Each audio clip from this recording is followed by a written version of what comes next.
understand the concept of dimensionality reduction, what it is. So basically, dimensionality reduction is a unsupervised machine learning technique that can be applied to your input data with without having a label column. So in technical term, the number of features, or you can say variable, also known as attributes, in your data is called dimensionality of data. So all the features that you see in your data set, they are dimensions. Okay, so if your data has two variable, the dimensionality of your data is 2. It means that any point in your data can be plotted in two-dimensional space. Okay, so the real world data have many variables, meaning that its dimensionality is very high. Commonly such data is referred to n-dimensional data, where n is equal to the number of variables, and it can be 1, 10, 50, or even more than 100 also. Now, high dimensional data can pose several problems, including curse of dimensionality. So, we hope you guys remember we have learned about curse of dimensionality. So, let me just give a overview what it is. So, as the number of feature or dimension increases, the amount of data required to properly sample the space grow exponentially. So, this can lead to overfitting and decrease in predictive performance. Then other problem is increased computation time and resource requirement. So as the number of dimension increases, the amount of computation required to perform tasks like clustering, classification, and visualization also increases. This can be computationally expensive and slow down the analysis. Then we have problem called difficulty in visualization. So it is difficult to visualize data in high dimension, and it can be challenging to understand the relationship between the features.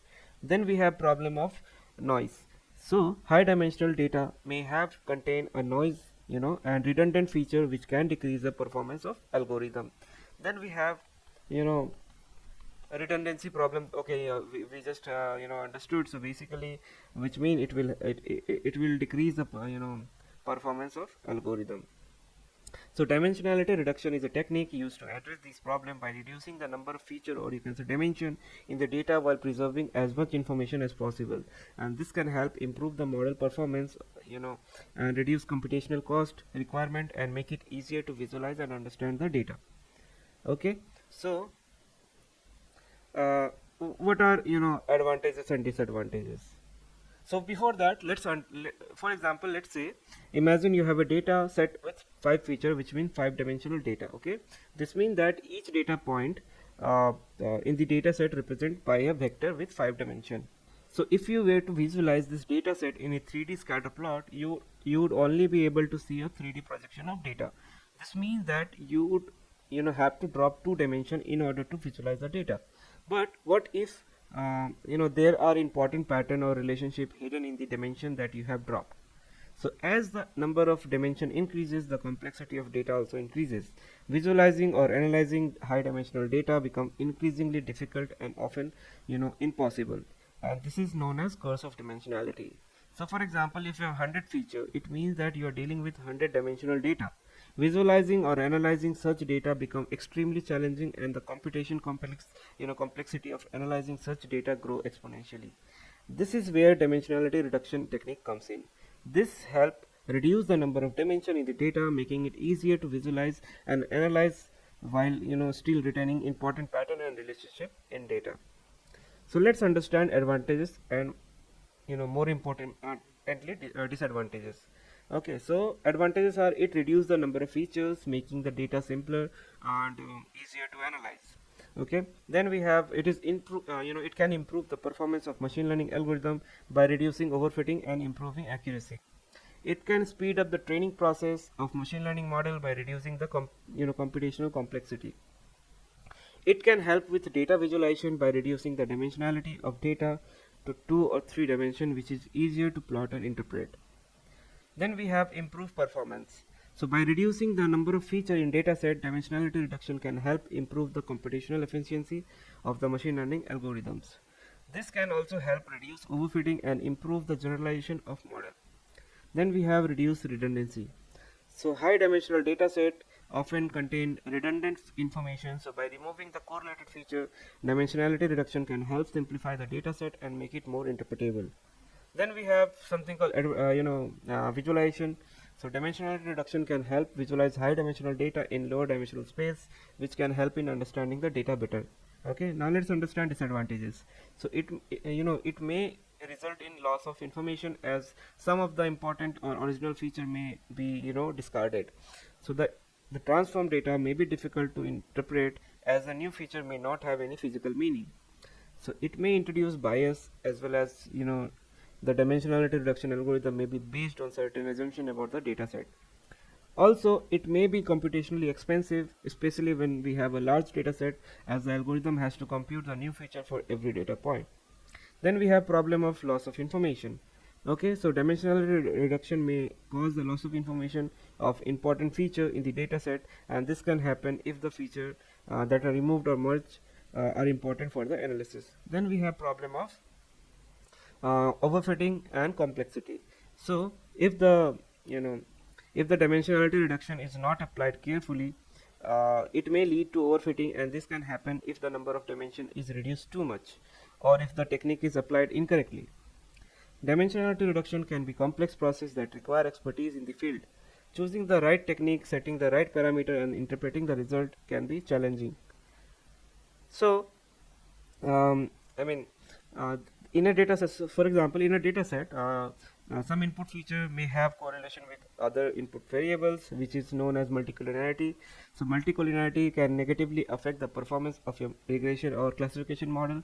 However, dimensionality reduction can help in removing multicollinearity in the data set. Then we have dimensionality reduction technique like PCA can combine high correlated feature and create a new set of uncorrelated feature, and this can help automatically removing multicollinearity in the data. Therefore, applying dimensionality reduction can take advantage of existing multicollinearity between the variables, and can help in improving the performance of model. For example, dimensionality reduction can be used for image compression, because image typically have a large number of pixels, and each pixel is a feature or variable in the dataset. So for example, 1000 into 1000 pixel of image has a dimensionality of 1 million. However, many of these pixels may not be significant information, and may be redundant. So by using dimensionality reduction technique such as PCA, the number of pixels can be reduced to a smaller set of principal components that capture the most information, important information in the image, and this can significantly reduce the size of image file while preserving its visual quality, making it easier to store and transmit over networks. So hope you guys understood the need of dimensionality reduction algorithm, and let's understand how many ways to do it or algorithms to do it. So PCA we are learning it next. Backward elimination forward we have learned earlier also. Random will be in future. Factor we have learned. Backward feature elimination forward we have learned. Linear LDA, linear discriminant analysis, as well as TSNE we will be learning after PCA. Now let's understand the PCA algorithm, which is very popular for dimensionality reduction. So PCA stands for Principal Component Analysis, and it is a dimensionality reduction technique used in machine learning and data analysis to reduce the number of variables in the dataset while retaining most of the information. So in simple term, PCA is a mathematical algorithm that takes a large dataset and reduces it to a smaller dataset that contain only the most important information. It does this by finding pattern and correlation in the dataset and using them to create a new set of variable, which is known as principal component. And that capture the majority of the variation in the original data. Now statistically, PCA find line, plane and hyperplane in the k-dimensional space that approximate the data as well as possible in the least square sense. A line or plane that is least square approximation of a set of data point make the variance of coordinates on the line or plane as large as possible. So in other words, PCA tries to find the linear combination of original feature variable that explains the maximum amount of variance in the data. These linear combinations are called principal component, and they are orthogonal to each other, meaning they are uncorrelated. So the first principal component explains the maximum amount of variance in the data, and each subsequent principal component explains the remaining variance. So the idea behind PCA is to reduce the number of dimension features in the data while retaining the most of the original information. And this is particularly useful when working with high dimensional data set, as it can simplify the data analysis and visualization of data while reducing computational complexity. So PCA can be used for variety of purposes, okay, that include data compression, which by reducing the number of variable in the dataset, PCA make it easier, to store and analyze large amount of data. Then feature extraction. So PCA can be used to identify the most important features or variable in a dataset, which can be used to build more accurate predictive models. Then we have visualization. So PCA can be used to visualize high dimensional data in a lower dimensional space, making it easier to interpret and understand. Then we have noise reduction issue. So PCA can help remove noise or irrelevant information from a dataset, which can improve the accuracy of predictive model. Overall, this PCA is powerful tool for data analysis that can help complex data, dataset and make them more, manageable and easier to work with. So now let's understand direction of max variance. So the direction of max variance or in PCA is a direction in which the data that captures the most amount of variance. Okay, so in other words, it is a direction in which the data point are more spread out. Okay, so this is like a direction. Okay, U and V. Now, to obtain the direction of maximum variance, so this is a concept which happens inside the PCA algorithm. So to obtain the direction of maximum variance in PCA, we start by calculating the covariance matrix of data. So hope you remember, guys, what we have done in the past video. We have understood what covariance is. Okay, so we start by calculating the covariance matrix of the data. So covariance matrix is a square matrix that measure the covariance, or you can say the degree to which two variables or variable varied together. So between each pair of variable in the data, if we have n variables, the covariance matrix will be an n into n matrix. Next, we calculate the eigenvector and eigenvalue of the covariance matrix. So the eigenvector represent the direction in which the data varies the most, while the eigenvalue represent the amount of variance explained by the eigenvector. So eigenvector which has the highest eigenvalue in the direction of maximum variance. So let's consider an example where we have data point like 1 2 2 3 3 3 4 4 5 5. Okay, so first we will calculate the covariance matrix. So how we will calculate covariance? So let's say we have matrix like this. Okay, so next we calculate the eigenvector and eigenvalue of the covariance matrix. So eigenvalue will come around 4.9 comma 0.86. okay, so now we will get the eigenvector like this. Okay, so the highest eigenvector will have highest eigenvalue, so which is 0.871 comma 0.491. okay, so and this is the direction of maximum variance in the data. So in other words, the direction captured the most amount of variation in the data. So to clarify, eigenvector of the covariance matrix are unit vectors, so meaning that their length is equal to 1. So in the example I provided the eigenvector 0.871 comma minus 0.491 and 0.491 comma 0.871 are both unit vector, meaning that the length, their length should be equal to 1. So if we do square root of 871, let's say you are doing square root of 871 whole square plus minus 0.491 whole square, we will get value of 1. Same thing if we do the calculation for below as well, square root of 0.491 whole square plus 0.871 whole square, we will get the value of 1. So to obtain the direction of maximum variance, we select the vector with the highest eigenvalue. So in this case we have this first line, okay, has the highest eigenvalue of 491. So and therefore they represent the direction of maximum variance in the data, right? So you can see that for this particular row 871 minus 0.49, we have eigenvalue of 4.98938, and this satisfy our condition where the direction of maximum variance in the data located. So we can say that the first row has the maximum variance explained. So we will take this one. So in practice we can use PCA to transform the data into new coordinate system that is aligned with the direction of maximum variance. So this can be useful for dimensionality reduction, or you can say visualizing the data in the lower dimensional space. Now to summarize, the direction of maximum variance in PCA is obtained by computing the covariance matrix of the input data, performing the eigen decomposition of the matrix, and selecting the eigenvalue and vector with the highest corresponding values, and this direction defines the first principal component, which is the most important direction of variance in the data. Now in the next slide, so let's understand the working principle, how actually they work. Okay, so there are several steps, as you can see, in the computing PCA. So first of all, feature standardization. What does it mean? So we standardize each feature to have a mean of 0 and a variance of 1. So as we explain later in the assumption and limitation, feature with value that are different order or magnitude prevent PCA from computing the best principal component, and for that we standardize the data to ensure that all features are on the same scale, and this is done by subtracting the mean value from each data point and dividing it with standard deviation.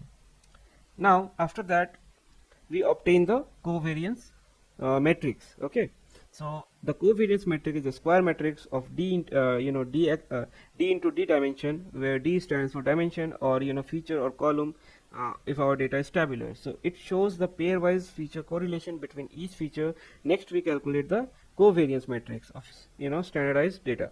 So the covariance matrix show how much each feature varies with respect to each other feature. Now we calculate the eigen decomposition of covariance matrix. So to calculate the eigenvector, or you can say unit vector and their associated eigenvalue, that is scalar by which we multiply the eigenvector, so of the covariance matrix. So if you want to brush up linear algebra, this is a good resource to refresh your knowledge of eigen decomposition. So the eigenvector and the eigenvalue of the covariance matrix tell us about the direction and the magnitude of the variance in the data. So the eigenvector represents the principal component of data, which are the direction that captures the most variance in the data. So eigenvalue tell us how much variance is captured by each principal component. So after that we basically sort the eigenvector from highest eigenvector to lowest. So the eigenvector with the highest eigenvalue is the first principal component, and the highest eigenvalues correspond to greater amount of shared variance explained. So we select the number of principal component to keep the keep based on the amount of variance, and we want to capture the data. So typically we aim to keep enough principal component to capture at least 70 to 80% of variance in the data.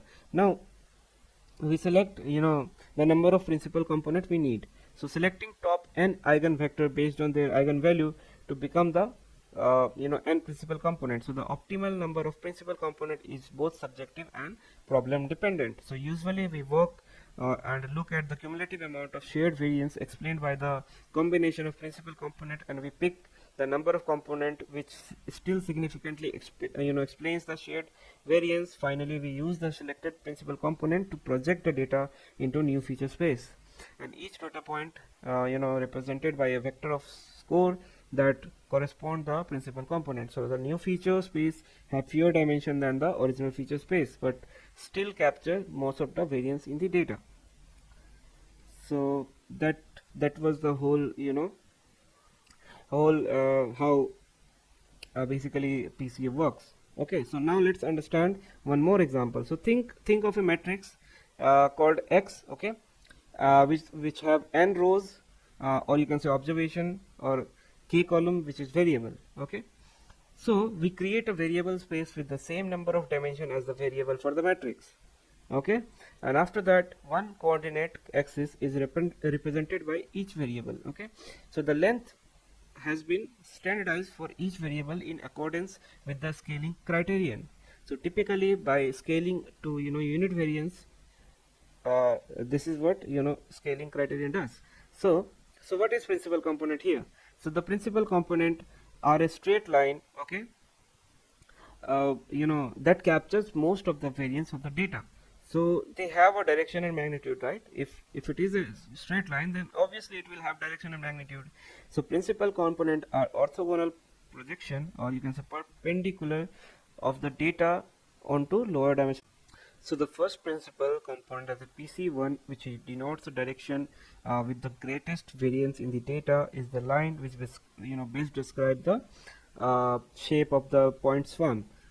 Okay, so each observation seen as a yellow dot can be projected into the line to provide a coordinate value along with the principal component line, so which can then be used to calculate a score. So yet in k-dimensional virial space, the second principal component is similarly shown as a line. It cuts through the average point, and in perpendicular to the first principal component that you can see here, this direction, which is in between average to the perpendicular to the PC1. Okay, so now the second principal component improves the X data approximation as much as is practical. So PC1, which is principal component 1, is the primary principal component that explains the maximum variance in the data. Then principal component 2 is another principal component that is orthogonal to PC1. Now this two PC form a plane. Okay, so the plane you can see, right? I mean this plane.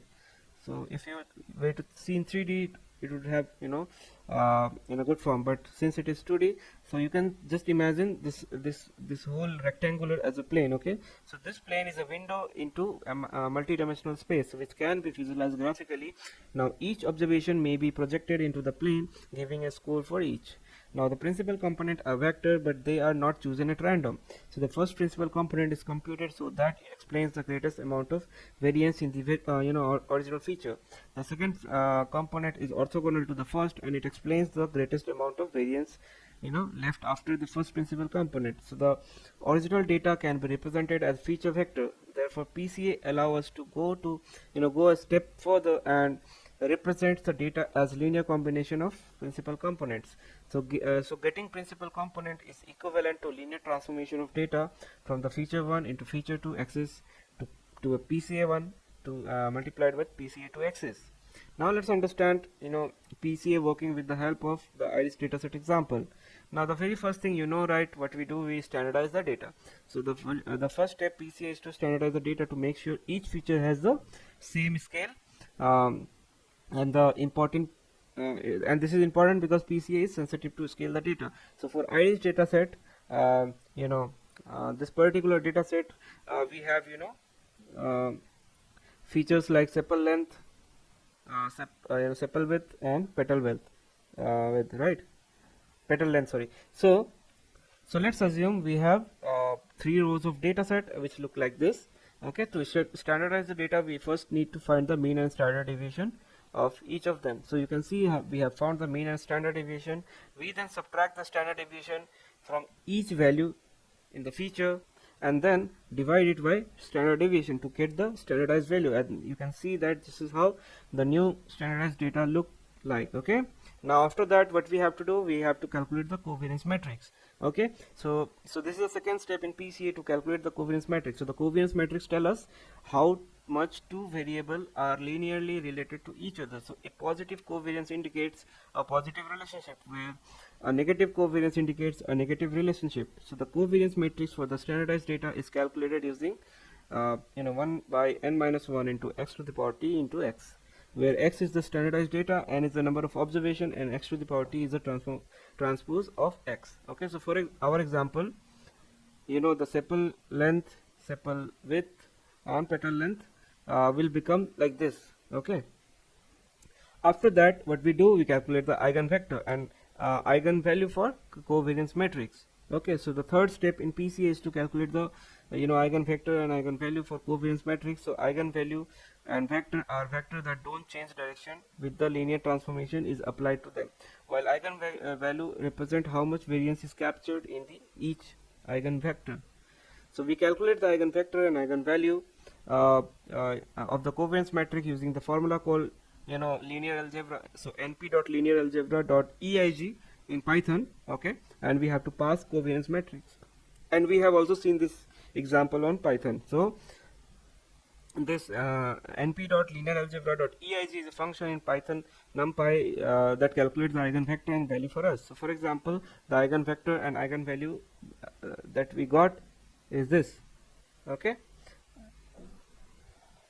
and then after we got the vectors like this, we sort the eigenvector by eigenvalue. Okay, and then we project the data into new feature space. So first two components are actually using the formula equal to new data equal to x into v, and this is how we will get our projected data look like. So since we have selected our n component equal to 2, that is why we have got principal component equal to 2. If we have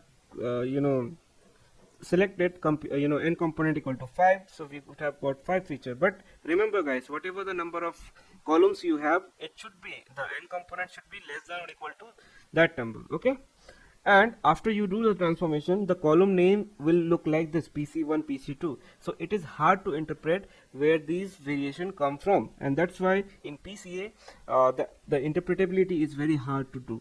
Okay, and that is what a very big problem in PCA is. So now let's understand the limitations. So PCA make assumption and has limitation that are similar to Pearson correlation because they are related to same set of operations. So these assumption and limitation includes that PCA assume that the feature are correlated. If the feature are not correlated, PCA cannot determine the principal component.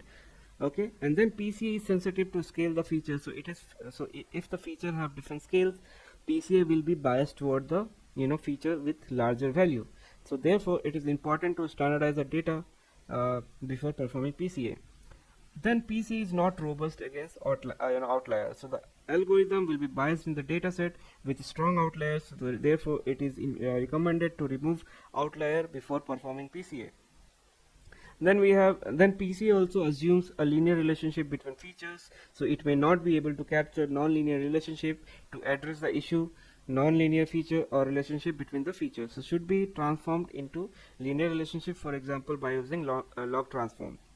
Then most statistical software tool that are no missing value in a feature set when computing PCA. So therefore it is important to remove rows or column with missing value or impute missing value with a close approximation such as mean of the column. Okay, so n note will be like PCA is typically applied to continuous numerical data as it relies on calculating covariance and eigenvector, so which are not defined for categorical variables. So however, there are some technique for handling categorical data in PCA such as dummy encoding or effect encoding. So these technique can represent categorical variable numerically and allow for PCA to be applied. However, the interpretation of result principal component may be more difficult with categorical data.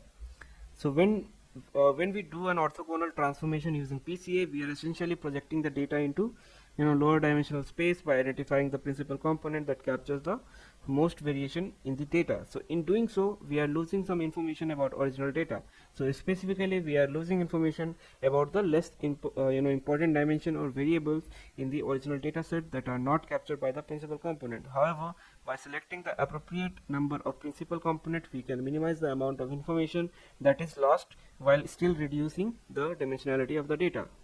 So that's all for this PCA algorithm. Hope you guys have learned a good amount of thing that PCA does, okay, and how it does the reduction. We have learned everything. Now let's implement this whole algorithm using NumPy as well as Scikit-learn. So let's start. So first of all, again we will be implementing using plain Python code first and then with the Scikit-learn method. So let's implement using NumPy, and it will be very short code that to implement this PCA algorithm, because it just include few sort of equation that we have to do, and let's do that. So first of all, we will be generating some data. So for that, let's import NumPy. Okay, now let's create a function to generate synthetic data. Okay, here we'll take n samples and n features. Okay, so x equal to np.random rand n samples comma n features. Okay, and let's normalize the data, because right, we need to normalize the data so that it captures most of the explains variance. Okay, but if the value are in different scale, it won't be able to prioritize or capture the information that is of lower scale. Okay, so linear algebra dot non is equal to 1,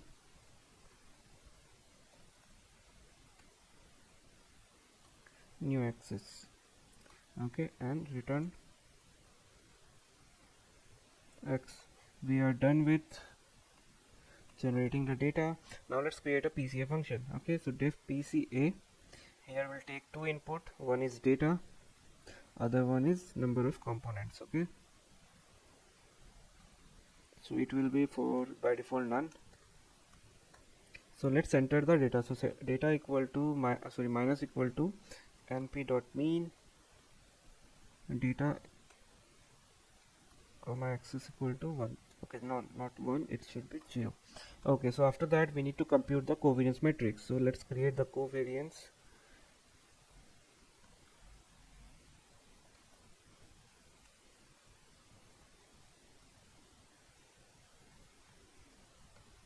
Here we are centering the data. So covariance equal to np.cov. Okay, and here we have to pass our data, and row variable equal to false.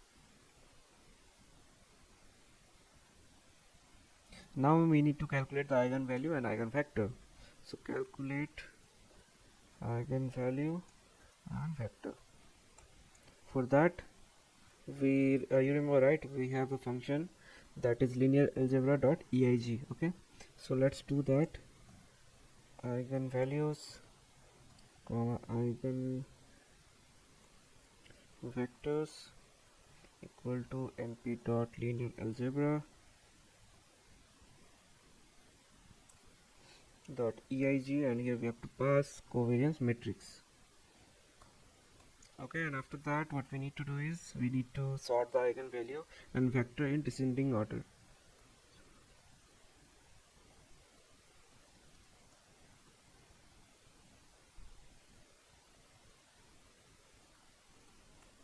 Okay, so sorted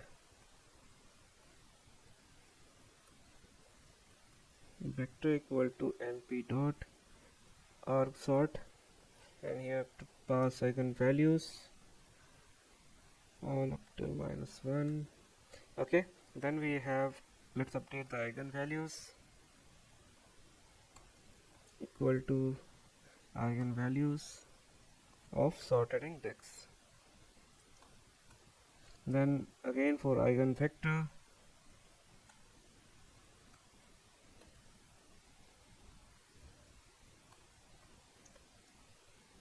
sorted index. Okay, so we have sorted. Now let's select the top num components for eigenvector. So select the top n component for eigenvector. So it will be named as principal component. So it will be eigenvector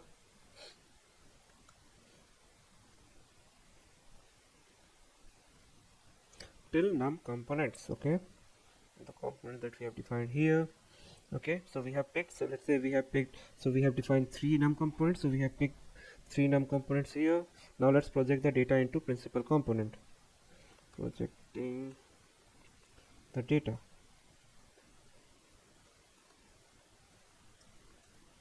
So it's dot matrix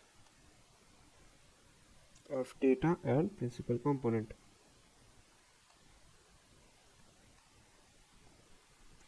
Now let's calculate the explained variance. Okay, so explained variance equal to eigen values divided by np sum of eigenvalues. Now let's return the projected data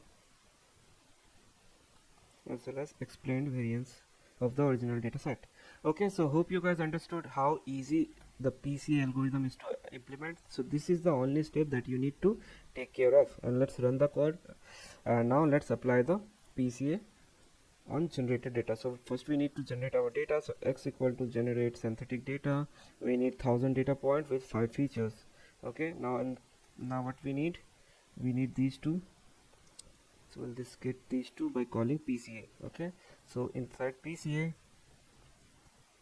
we need to pass our x comma num components, let's say 3 features. We want 3 feature out of 5 features. Okay, So you know, right? I mean, we have created a feature with created our data set with 5 features. Now in return we only want 3 features. That is what PCA is built for.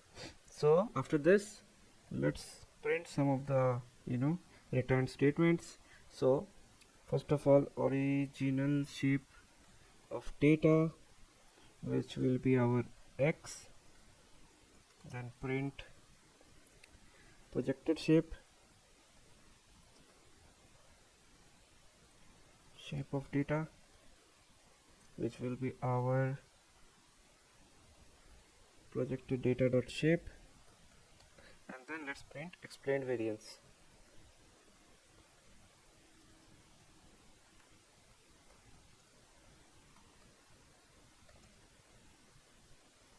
Okay, so it will have variances for all the 5 features, which will tell us which feature was important, which was not. Okay, so let's run this. So it's running and we have an error.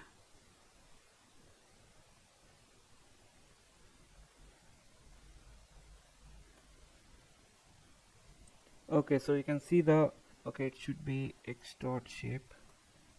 So you can see that okay, there is some mistake, I guess. 1 second. Okay, here it should be all n components. Okay, so now let's run the code again, and you can see, right, I mean the original shape of data was 1000 data point 5 feature, and then after doing all the pre-processing PCA and all the decomposition, orthogonal transformation, everything we have done, and we got the shape to be 3. Okay, now you can see, right, I mean how it has converted our 5 shape of feature into 3 shape of feature. Okay, now your data will look like this. Now what is explained variance? So explained variance for top 3 feature that we have took, it's saying that almost 63%, like 22 plus 20 plus 20, so around 62 or 63% of variances has been explained by these 3 features. But according to the data, it looked like all the features are very important, right? So you can see, right, all of the feature, the variance is not much difference in between them, but we wanted only 3 feature to be used. So you can see, right, I mean the top 3 feature that we have got is explaining around 62.3% of variances. Okay, and that is what we can interpret from the result, that is what we have got. Now let's implement the same PCA using scikit-learn,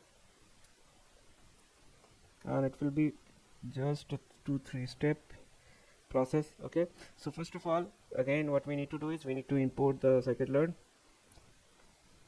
I'm in PCA from scikit-learn, so from sklearn dot decomposition import PCA.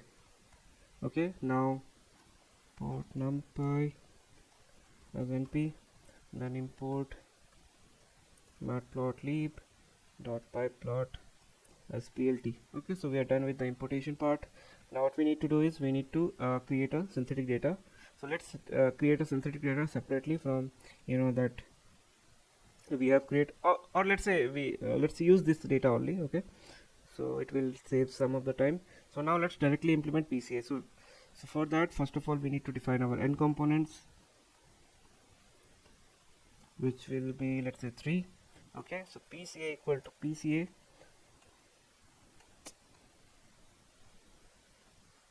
and we need to pass our n components to be n components. Okay, now let's get the projected data sklearn. Okay, so PCA dot fit transform will pass our x. Now let's print the shape and explained variances. Okay, so original shape of data as well as whatever the projected data shape is, we'll get to know, and then the explained variance. So explained variance is something like this.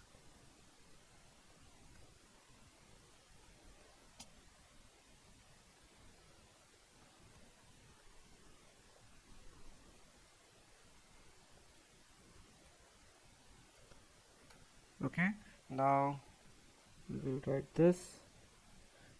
Okay, now let's run this. Okay, it's saying